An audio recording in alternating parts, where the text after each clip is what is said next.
Olá pessoal, tudo bem?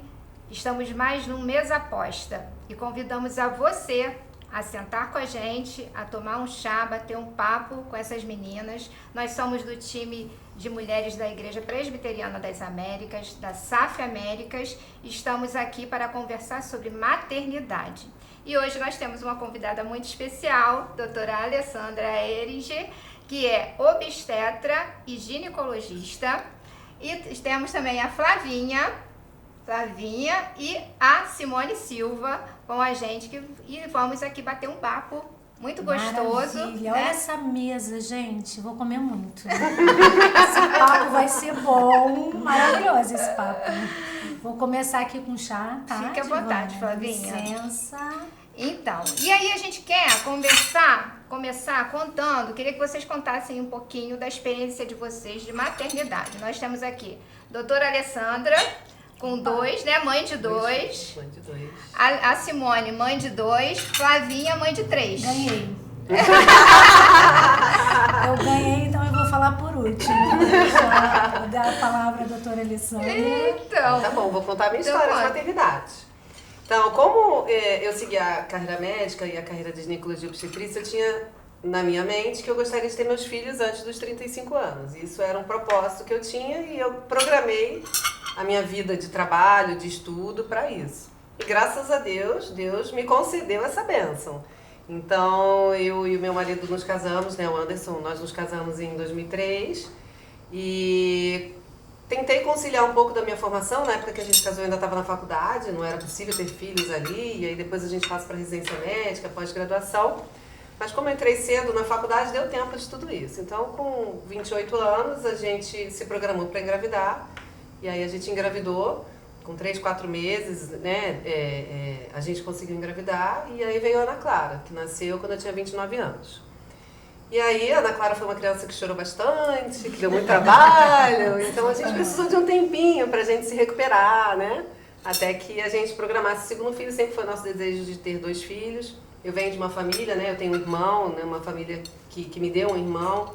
Ele, meu marido, tem 3 irmãs, mas a gente queria, um número 2 seria um número bom pra gente. E aí, quando eu tinha 33 para 34 anos, eu falei, agora é a hora, já que eu me programei pra ter os meus 2 filhos antes dos 35 anos. E aí assim foi, e a gente programou novamente o segundo filho, e aí com 34 anos nasceu o Bernardo. Então temos 2 filhos, Ana Clara e o Bernardo. Ana Clara hoje com 13 anos, o Bernardo com 8, foram programados, deu tudo certo, Deus abençoou, foram 2 gestações super tranquilas, 2 partos tranquilos, e foi tudo bem. E você, Simone, conta a sua história. Pois é, eu não me programei, até porque os planos do Senhor foram outros. Eu me casei já muito tarde, e quando eu me casei nós já tínhamos programado que nós gostaríamos de ter 3 filhos. Mas como eu casei tarde, né, eu casei, já estava com 37 para 38 anos, e aí eu levei um ano para eu engravidar. Então eu engravidei do Benjamin, que foi meu primeiro filho. Eu já estava com 38 anos, com 39 eu tive o Benjamin, né?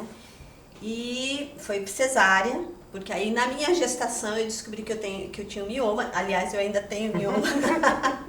Então, assim, foi uma gravidez de risco, porque o meu mioma cresceu tanto quanto o meu filho. Então, com 38 semanas foi definido que eu teria que fazer uma cesárea, porque já com 37 semanas meu útero estava muito grande, já estava com risco de ter de estender, que chama, né, doutora Alessandra? Eu acho que é esse o termo que se usa. E aí veio o Benjamin. E foi um parto para ganhar o Benjamin mesmo, literalmente mesmo com cesárea, porque o mioma, quando tentavam puxar, o mioma porque na parede do útero o mioma tampava. Não tinha como. E aí tiveram que fazer uma manobra. O meu anestesista veio, já tinha 2 obstetras, o anestesista teve que vir apoiar. E aí ele veio, empurrou, eu achei que eu ia morrer. Falei, gente, ele tá tirando todo o meu ar, porque tem que comprimir aqui o pulmão, né? O útero. Foi uma situação muito difícil. Eu tive aí muita luta. Eu lembro bem que o anestesista falou assim, eu sou um pouco pai desse filho dele. Porque a força que eu tive que fazer foi muito grande. E nesse meio, aí o Benjamin nasceu e eu tive um pouquinho além de sangramento. Então isso foi um risco já devido ao mioma, né? E depois o meu médico falou assim, ó, você vai ficar um bom tempo, vai esperar 1 ano, 1 ano e meio, 2 para engravidar. O Benjamin tinha 8 meses, eu estava grávida da Radassa. E aí veio a Radassa, e a Radassa foi menor que o Benjamin, foi um parto, foi cesárea também, o mesmo histórico, mas ela era menor e saiu, que é uma beleza, foi muito rápido, mas eu tive uma queda de pressão arterial.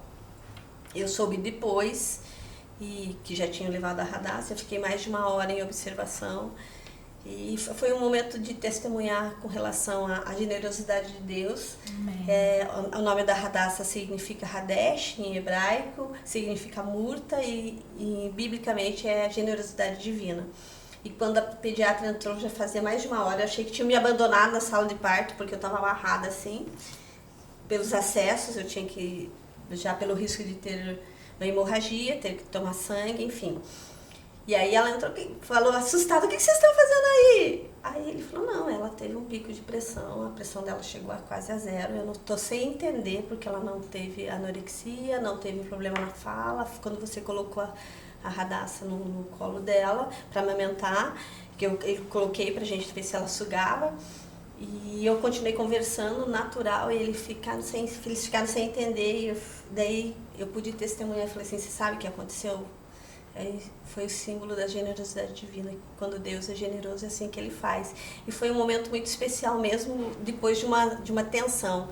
Então eu olho hoje para a Radassa e vejo assim, Deus é fiel e é bom e demonstra a generosidade dele na nossa maternidade. Eu com risco pela idade, né? Eu já tinha 40 anos, então assim, é toda uma história que a gente vai vendo essa questão da falta de planejamento, que quanto é importante essa questão do planejamento, né?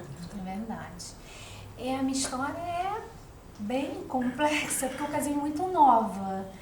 Então eu tive o meu primeiro filho, o Antônio, que foi muito desejado, porque eu vim de família de 3 meninas.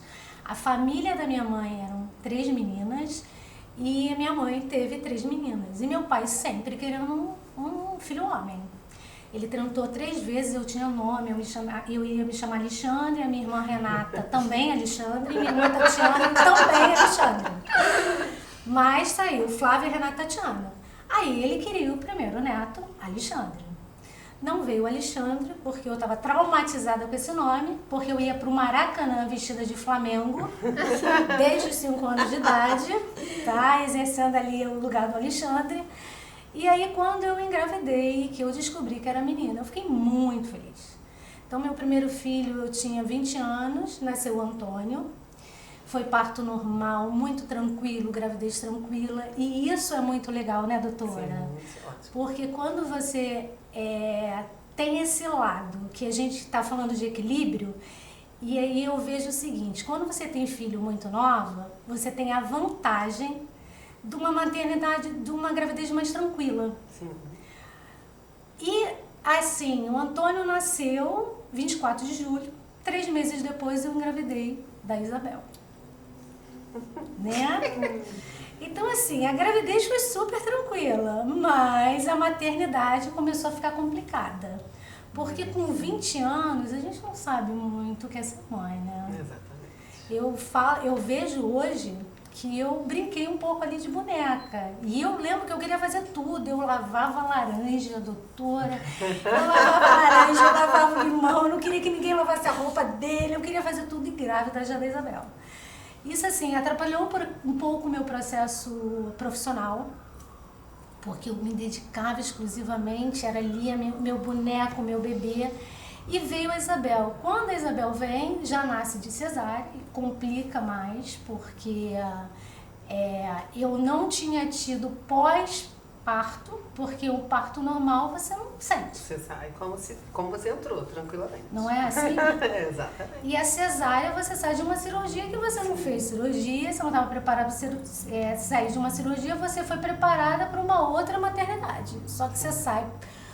Eu já tinha um bebê de 1 aninho. Uhum. Ele fez 1 ano, 24 de julho, ela nasce 13 de agosto. Então ele tinha 1 ano e dias, nem 1 ano e 1 mês. E eu tinha que dar conta de um pós-cirúrgico que a gente precisa de repouso e não é possível na maternidade, não é né? Da amamentação dela E do cuidado de um bebê de e um dele ano. que já tinha desmamado e começou a querer o peito também. Eita! Então, assim, foi tenso. Mas Deus vai dando graça a gente cria. E mais tarde, quando eu penso que eu desisti, tô traumatizada.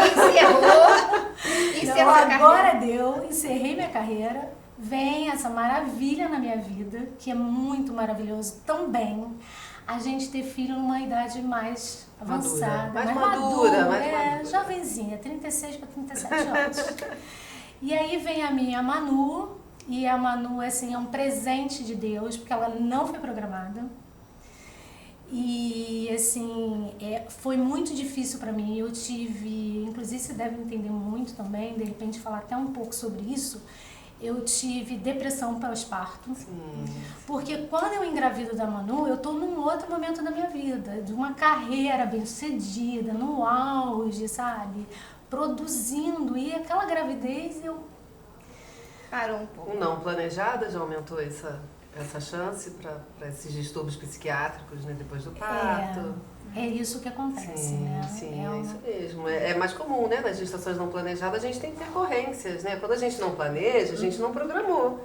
Então a gente não sabe se a gente está na melhor época da vida para a gente engravidar, né? Se a nossa saúde está no melhor que a gente pode oferecer para esse bebê, né? E é por isso a gente vê, né, várias experiências. Aqui nós temos 2 experiências, mais 2, aqui 3. E cada uma, toda gravidez é diferente, né? Sim. Uma não é igual Eu a outra. brinco, né? Que quando você engravida do primeiro, você tem uma idade. Mesmo que seja um ano depois, você tem um ano a mais. Então, Verdade. você acumulou intercorrências de mais um ano na frente, né? E quando a gente tem essa diferença muito grande, né? Como a Flávia está falando, dos 20 aos 36, né? Nos 20 anos, a gente não imagina que a gestante, a mulher, tem nenhuma doença, né? Que vai ser, então, aquela gravidez mais tranquila possível. Exatamente. E aí, quando ela chega aos próximos dos 40, a gente tem as outras intercorrências, como a Simone pôde viver, né?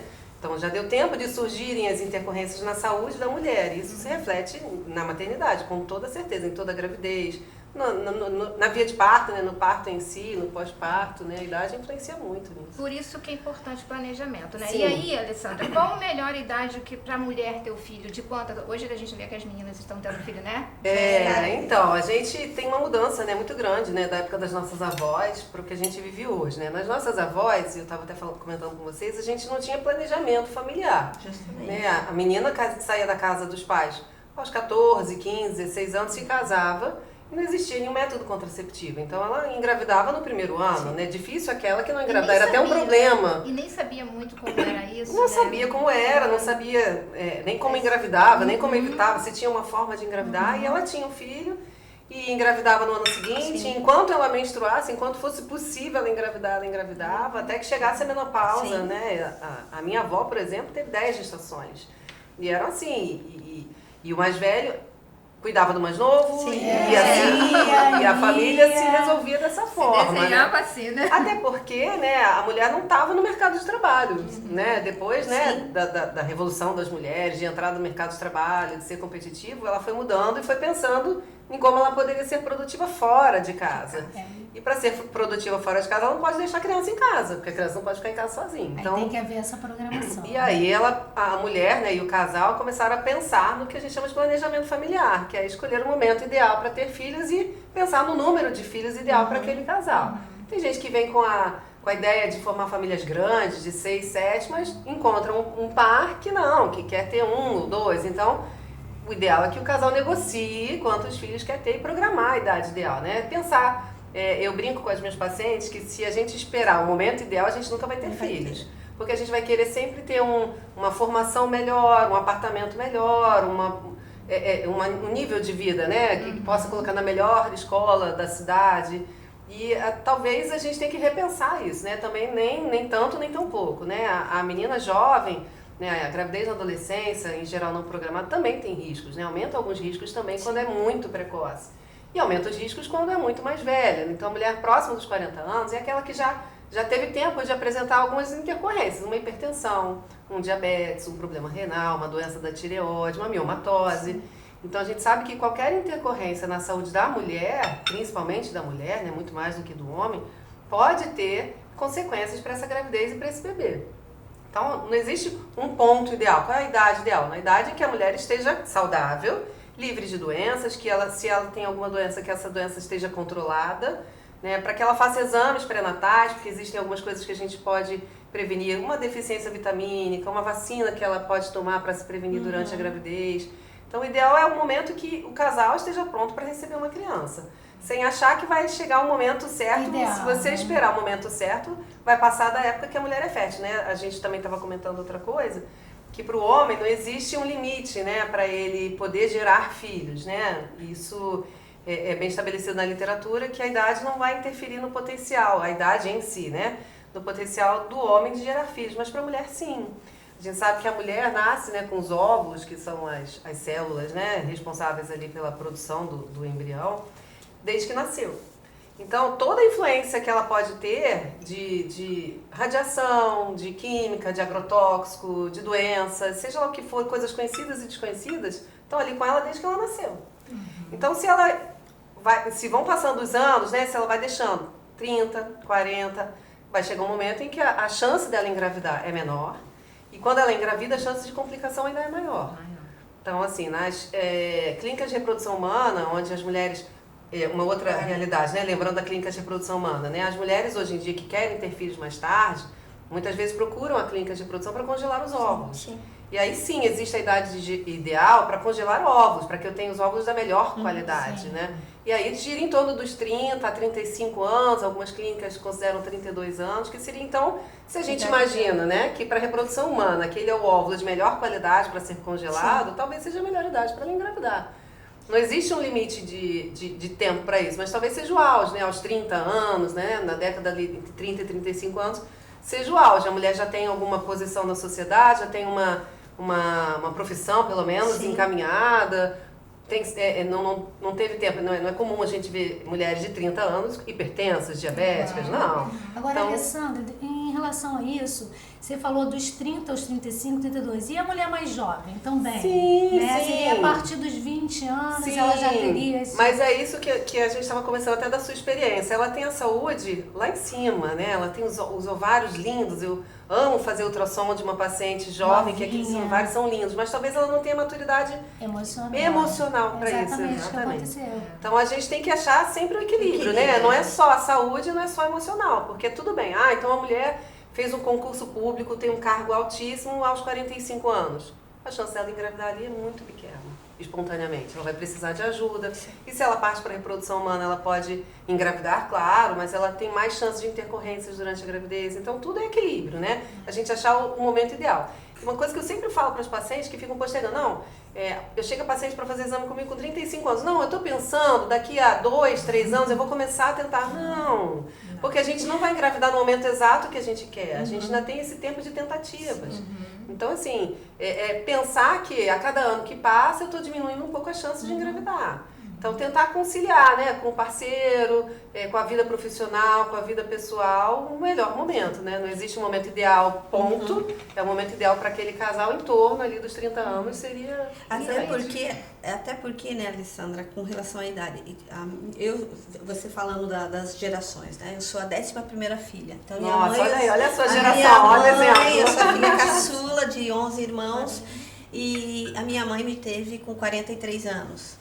E a minha irmã teve a sobrinha com 43. A minha sobrinha veio com síndrome de Down, a primeira filha. Então a gente sabe dessa questão do óvulo, né? Tem toda essa questão da qualidade do óvulo. Então é uma questão que a gente precisa buscar esse equilíbrio mesmo, né? Porque é uma coisa tentar colocar dentro da programação do casal isso como uma prioridade em relação à vida da mulher, a idade da mulher, que é o que é o mais mandatório ali, né? Em qualidade e chance de engravidar. Em relação a isso, só porque eu preciso finalizar a questão da Manu, porque a Manu pode assistir a gente. Né? Claro. A mamãe vai falar, meu Deus, mamãe teve depressão, não me queria não, filhinha. E aí, voltando para eu finalizar esse ponto da Manu, apesar da gravidez difícil, pós-depressão, foi uma maternidade maravilhosa. Sim. Eu madura, já estável. Você curte mais a criança, financeiramente, profissionalmente, eu curti muito. Sabe assim, não que eu não tenha sido mãe dos outros, eu fui mãe do jeito que deu na época, né? Mas assim, você fica mais experiente, você não comete os mesmos erros. Sim, além disso ela foi a terceira, né? Você já tinha experiência dos outros dois, já sabia que não precisava lavar laranja. Não lavei laranja, Então a Manu é assim uma benção na minha vida, graças a Deus. Eu tenho alguns pacientes que tiveram essas experiências, né? De filhos lá na adolescência, início da juventude e depois próximo dos 40.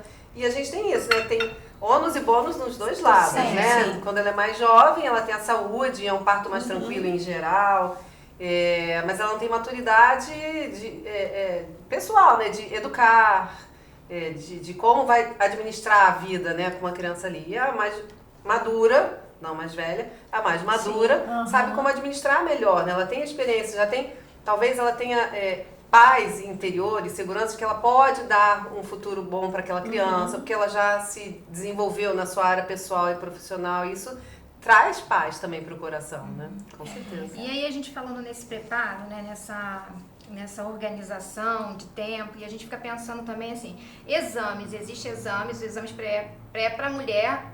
Nesse planejamento, o homem também tem exames que ele possa fazer para ajudar? Não existem exames para ajudar, né? O espermograma é o exame que analisa a qualidade do sêmen, né? É o único exame que o homem faz, né? A mulher faz uma lista de 3 folhas e o homem faz tudo o exame.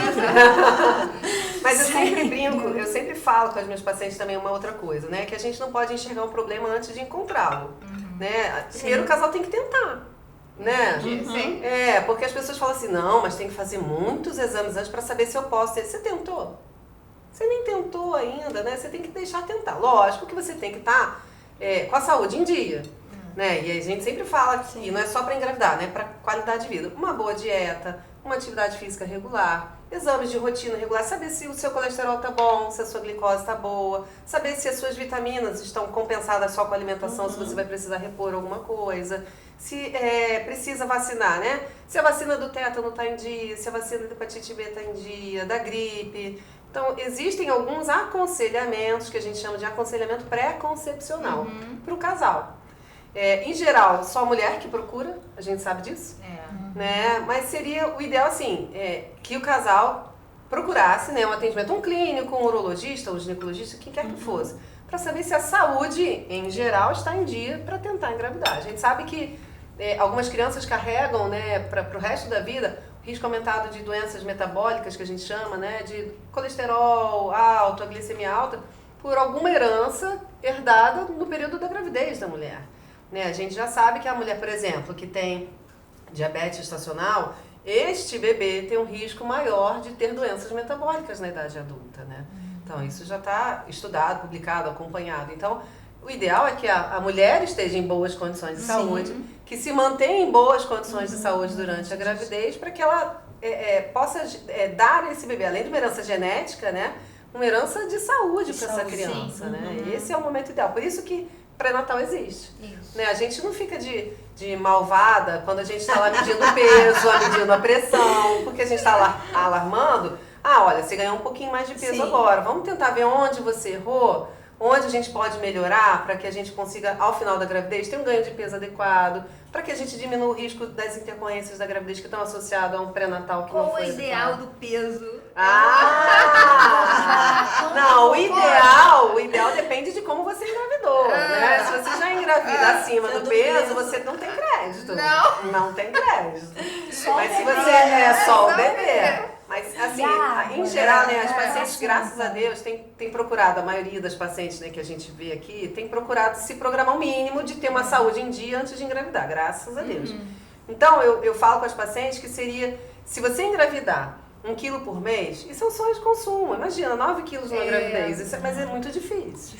Então, o Ministério da Saúde fala que você pode engordar 500 gramas, a média, né? A paciente no peso ideal, né? Nem baixo peso, nem obesa. A paciente em peso ideal, que ela poderia engordar de 300 a 500 gramas por semana, que daria 2 quilos por mês, que daria 18 quilos ao final. Não dá 18 quilos ao final.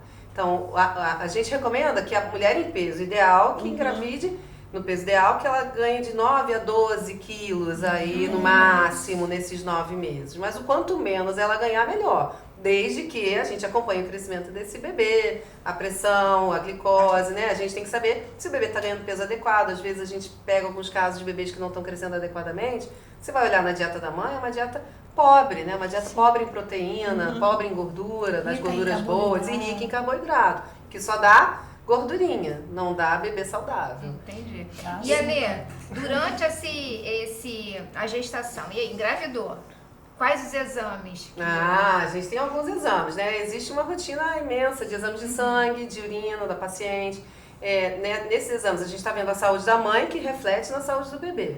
E aí nisso a gente vai saber, né? É comum, né? É frequente na gravidez, que ela tem anemia durante a gravidez. Ela começa bem e pela demanda do bebê, né, que está ali sendo formado, ela tem anemia. Então eu tenho que enfatizar ela uma boa alimentação em proteína, que contenha as folhas escuras para que ela tenha ferro, a carne. Se a paciente é vegana, eu tenho que repor proteína de outras formas. Uma vitamina D, se a paciente toma sol, se não toma sol, se ela tem uma ingesta adequada de cálcio e vitamina D, senão eu tenho que repor com complementos. Então, a rotina do Ministério da Saúde, que é o que a gente segue, a gente só faz algumas coisas a mais, porque o SUS ele não dá conta de fazer todos os exames para todo mundo, ele bota os que são essenciais. Mas a gente faz exames 3 vezes na gravidez, pelo menos. Então, aquela bateria de exames de sangue e de urina no início da gravidez, no meio da gravidez e no final, que é o preparatório, entre aspas, assim, né? Como se fosse um pré-op. Não é um pré-cirúrgico, porque a gente não precisa disso, mas é pra gente saber como chegou a paciente ao final. Ela vai passar por um momento de parto, que ela vai ter uma perda sanguínea. Independente da via de parto, ela vai ter uma perda sanguínea. Então, a gente tem que saber se ela tem condições de passar por uma perda sanguínea. E a gente tem que ver isso durante a gravidez, porque não vai ser da noite pro dia que eu vou conseguir repor tudo. Então, durante a gravidez, a gente vai fazendo exames, mesmo que ela não tenha sintomas, a gente vai fazendo exames de rastreio e vai adequando a dieta, os complementos vitamínicos, conforme os exames vão dizendo pra gente. E os ultrassons de acompanhamento. Os ultrassons são os que eu amo, né? Eu trabalho com isso todos os dias. A gente sabe que existem exames importantíssimos na gravidez, o ultrassom no primeiro trimestre, o morfológico de primeiro trimestre, o morfológico de segundo trimestre, são os básicos, essenciais, e alguns outros exames para acompanhar o crescimento do bebê. Aquele para diagnosticar quantos bebês são, que eu sempre brinco no primeiro ultrassom, sempre. Olha, a gente vai saber quantos são. E você que faz, Alê? Faço, eu faço pré-natal, eu tenho aparelho de ultrassom e faço ultrassom nas clínicas. Então eu tenho essa oportunidade de acompanhar todas as idades gestacionais. E com quantos meses a mãe consegue descobrir o sexo? Então, por exame de sangue, existe o exame de sangue que é a sexagem fetal, colhe o exame de sangue da mãe, e aí por conta de célula fetal circulante no sangue da mãe, a gente consegue tirar fragmentos do DNA ali do bebê. E isso é com 8 semanas. A partir de 8 semanas de gravidez eu já consigo fazer o exame de sangue, que em geral fica pronto aí no máximo em 1 semana, já sei o sexo do bebê. Muito rápido, né? Na minha época não, mas assim, tô velha. Pelo ultrassom, na época da Manu já tinha, hein? É assustador. Pelo ultrassom só com 16 semanas. Olha! Eu tava falando, Alessandra, é a primeira a ver o rostinho de todas as crianças aqui da igreja. Eu tenho muitos filhos. Eu chamo os bebês que nascem comigo, daqui da igreja ou de fora, que são todos meus filhos. Então eu ganho muitos filhos, e sinto mesmo, assim, fazer parte daquilo. Não é que eu faço parte, quem faz parte é a mulher, né? Mas de estar assistindo, de estar dando apoio, né? De estar orientando, olha, é melhor esse caminho, é melhor este caminho, esse aqui é o mais seguro. Então é uma honra pra mim. Você é uma médica que é a favor, fomenta o parto normal, natural. Sim, eu acho não, né? A gente tem visto cada dia mais, né, a briga, entre aspas, né? Mas a luta pelo parto normal. A gente sabe que o parto normal é o parto mais tranquilo, desde que ele seja normal, né? Eu brinco que o parto normal tem que ser normal, como a palavra diz, e não anormal, aquele que é forçado, né? Aquele que coloca em risco a vida da mãe e do bebê. Né? O pré-natal serve para isso, né? A gente precisa de equilíbrio até na decisão, né? Do parto. Até na decisão. O parto normal, como você mesma já contou sua experiência, né? O parto normal, você sai dali, você levanta e vamos, gente, vamos lá, vamos ter um bebê, vamos arrumar as coisas e tal. Empurra carrinho, pega. Sim, e a cesariana não é assim, é uma cirurgia. Graças a Deus, as coisas, a técnica cirúrgica evoluiu, a anestesia evoluiu, as medicações evoluíram. E a gente sabe que existe um risco de uma cirurgia, claro, você foi cortada a sua barriga, você foi anestesiada, você ficou em jejum, você teve um risco maior de hemorragia pela cesariana. Mas graças a Deus os riscos eles têm sido diminuídos ao longo dos anos. Então hoje a cesariana, bem indicada, ou bem feita, um lugar bem adequado, com todos os requisitos, ela tem um risco baixo. Tem um risco? Tem. O parto normal para a saúde da mulher, ele tem, vamos dizer assim, quase zero risco, né? Então, tem que se pensar nisso. Agora, eu acho, né, isso é meu, né, que a paciente tem que estar confortável com o parto. Eu não posso impor para ela um parto normal se ela não está querendo, se ela não está preparada, porque não é um descanso de parto, né? É um trabalho de parto, é um trabalho. Exige força física, preparo emocional, paciência, porque não é na hora que ela quer. Então, se a mulher está bem preparada, e eu tenho experiências de partos maravilhosas, assim, ela tem que estar preparada para isso. O parto ele pode ser rápido, ele pode demorar um dia, pode demorar 12 horas, pode demorar 5 minutos, mas a gente não tem como prever isso. E a paciente tem que querer. Eu acho que a primeira coisa é a paciente querer. Eu não posso impor uma cesariana para quem quer um parto normal ou um parto normal para quem quer uma cesariana. A gente tem que... O papel do médico é orientar o que é possível. Olha, a gente está vendo que está tudo bem, seu bebê é adequado à sua bacia, seus exames estão ótimos, a sua pressão está maravilhosa, a gente pode esperar. E não fazer daquilo como uma ordem, né? Tem que nascer de parto normal. Tem que nascer de parto normal desde que essa seja a via mais adequada, desde que essa seja a via mais segura. Né? A gente pode mudar de decisão, de opinião, a qualquer momento. Né? Para isso que eu também sou a favor do parto hospitalar e não do parto domiciliar, porque obstetrícia a gente chama de uma caixinha de surpresas e a gente pode ter uma intercorrência e estar longe da assistência. Eu entendo às vezes que pode ser encarado até como uma negligência, você não oferecer o melhor que você pode dar para aquela criança. Mas eu acho que a paciente tem o direito de tentar. Aquela que quer tentar, mas tem aquela... Então, contando a experiência, eu tive 2 cesarianas. A primeira eu tive uma indicação médica. Uma indicação absoluta, uma indicação relativa. Tinha um peso estimado de um bebê de mais de 4 quilos, né? De 450. Apesar de eu ser alta, longilínea, eu não quis correr o risco. Porque alguns partos de bebês muito grandes podem complicar. E o ultrassom, ele não diz pra gente, eu não tô numa balança, eu não tô pegando o bebê e colocando na balança, tô tendo uma estimativa do peso daquele bebê. Eu posso ter um pouco mais, um pouco menos. E eu não estava em trabalho de parto ainda e tinha um bebê com peso estimado de 450. E aí eu optei, pra mim, aquilo foi, pra mim, mais seguro. Fui orientada pela minha obstetra, que é uma pessoa muito importante na minha vida, de me ensinar muita coisa. Ela também compactuava da mesma opinião e assim foi. E foi uma cesariana marcada no dia certinho e graças a Deus, Deus abençoe e a gente não teve problema nenhum. A segunda cesárea, eu não entrei em trabalho de parto, tinha uma cesariana anterior, a gente não podia induzir e foi uma escolha e foi tudo bem também. Mas eu super apoio quem quer. Algumas meninas aqui da igreja já tiveram boas experiências aqui, partos muito rápidos, alguns mais demorados. Animem-se, meninas. Não, eu acho interessante a Alessandra falando desse acompanhamento, de ter essa parceria com a obstetra, né? Nessa questão de exames, com a tecnologia hoje, né, Alessandra? O que tem de novidade aí pra gente? Que eu fico doida quando eu vejo as ultras, né? Que você faz ver a foto do bebê ali, né? Você já sabe com o perfil da criança, com quem vai aparecer. Na verdade, assim, o 3D é uma tecnologia que já tem alguns anos, talvez desde a década de 80, 90 fora do país. No Brasil chegou perto da década de 90 mesmo. É um ultrassom que ele vê a superfície, né? É feito com o mesmo aparelho de ultrassom, software diferente, um transdutor diferente. Mas tem outra finalidade, né? Não, a finalidade dele é enxergar as superfícies mesmo, sabe? Então a gente consegue fazer o baby face, que as pessoas chamam, né? Que é o mais legal, mas a gente consegue ver outras coisas. Então ele não acrescenta até hoje, não acrescenta mais informações do que o ultrassom convencional, mas ele requinta e ele facilita a visualização. Por exemplo, né? Vocês já viram aquelas crianças que têm defeitos faciais, né? Defeitos do lábio e tal. Então, quando a gente coloca o 3D, o casal entende melhor o que é o defeito. Então, ele serve como uma ferramenta pra gente maravilhosa, pra gente conseguir mostrar pros pais o que está acontecendo. O ultrassom 2D, aquele preto e branco e cinza, né? As pessoas, não, parece uma nuvem, parece tudo misturado. Não tô vendo nada, você lá se esforçando para fazer a melhor foto, e não tô vendo nada. E aí quando você coloca o 3D, agora esse ultrassom eu conheço. Então serve para dar um aconchego, um calor. Eu sempre tento fazer dos bebês. Lembrando que não é sempre, não é má vontade, às vezes o bebê não está numa posição adequada, a gente precisa de algumas condições ali do bebê e da gestação para a gente ver, às vezes não dá. Eu sou fã, eu faço sempre que eu posso, mas eu tento explicar para o paciente quando não dá. Então ele acrescenta calor humano e ele acrescenta algumas coisas de informação para essa família também. Por último, eu queria lembrar aqui sobre o eco fetal, né? O eco fetal, né? Do coração, o exame do coração do bebê. Eu acho que é importante, gente.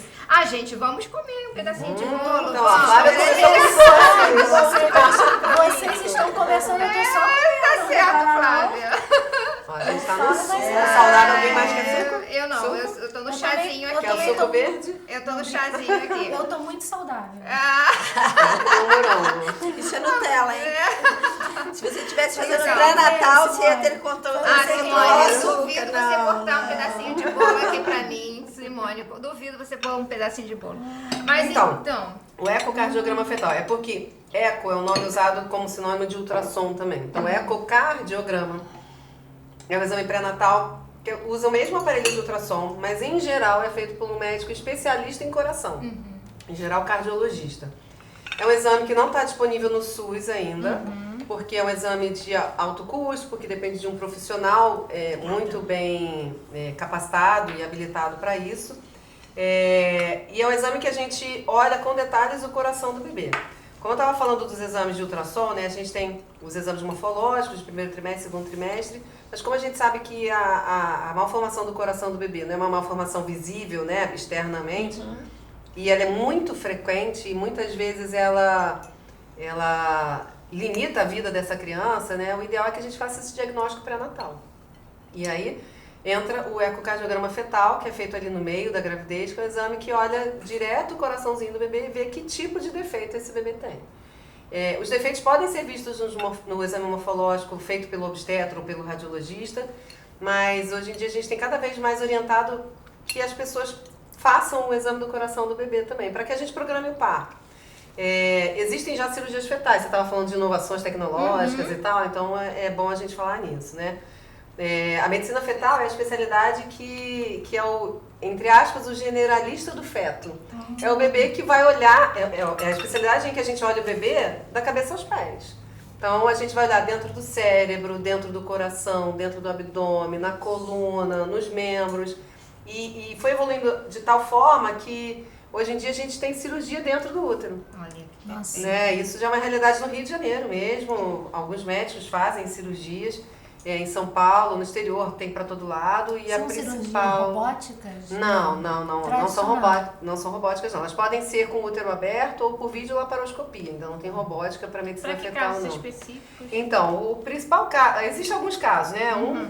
Dos que a gente tem... Dois, né? Que a gente tem visto um resultado muito bom, que melhora como o bebê nasce, melhora a vida dele para o futuro, são defeitos de coluna, em que a coluna do bebê é aberta, então ela expõe a medula ao líquido amniótico, isso vai degradando ao longo da gravidez aquela medula, e é uma criança que não vai ter o controle urinário, uma criança que não consegue andar, que pode ter algum déficit neurológico também. Então existem alguns grupos, no Rio de Janeiro tem alguns grupos, em São Paulo tem outros, no país inteiro tem outros, em que a mulher durante a gravidez, ali entre 20 e 26 semanas, ela tem...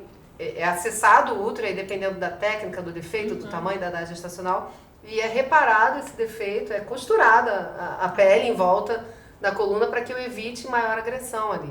E essa criança nasce com maior chance de andar sozinha, de ter controle urinário.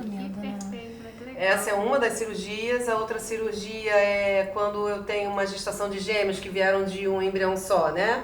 Que eles dividem a mesma placenta e às vezes um rouba mais sangue do que o outro. Então, existe uma técnica de cirurgia que a gente consegue separar, como se a gente fosse fazer duas placentas, para que cada um fique com a sua. Isso é uma situação crítica, às vezes morre um bebê, na maioria das vezes quando morrem os dois bebês. Então, quando a gente faz a cirurgia, a gente dá chance maior de sobrevida dos dois bebês. E tem outras cirurgias. Hoje em dia, no Rio de Janeiro ainda não tem, mas em São Paulo já existe cirurgia cardíaca, de defeitos cardíacos do bebê, que a gente viu por aquele exame.